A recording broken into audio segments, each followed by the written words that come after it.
all the statistics and numbers and so on. So it's one of these things where you're dealing with a place in the Senate. I'm hopeful and that we'll get people to understand that this is something you don't. I've made this speech so many times in the Democratic caucus, particularly the newer members. You may not get another chance to do something as significant as you will in the next 15 weeks. Or a chance to destroy a presidency without it. That's a political consideration. But far more important than the political considerations. I mean, presidents come and go. The fact of the matter is, we've got a chance to do something. It's the only piece of legislation I'll ever see where 100% of the population of this country will be affected by it. Other bills affect percentages, large or small. This is 100%. And it's here, it's in front of us. 4 out of 5 committees have acted. You can agree or disagree with pieces of this thing, and there'll be those debates that go along.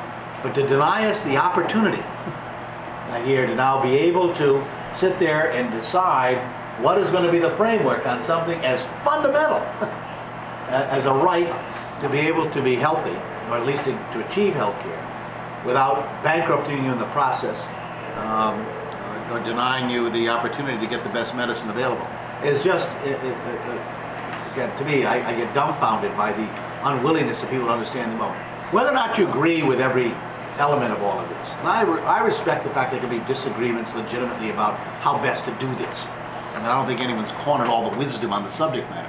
But the idea that you deny us the opportunity even to debate that, I mean, I guess I'm trying to be a little, I have all sorts of ideas in my mind to answer your question, but I don't want to limit myself to an answer I may give you. Speaking to procedure, Senator Snow has talked about delaying 2 weeks.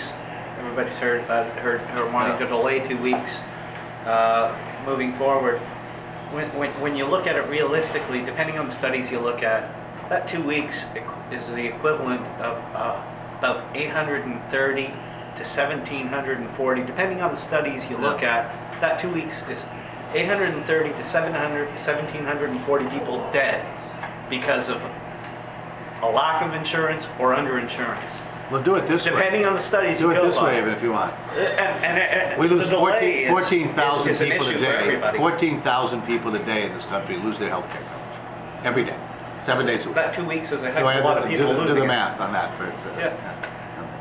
Well, look, as I say, we spent a lot of time when I was the acting chairman of that committee in the absence of Senator Kennedy, and it was a long process. And part of what it is, what I did is I didn't want. I had a pretty good idea where they were going with this stuff. I mean, I'm not one at night, but not last night. But I didn't want the argument to be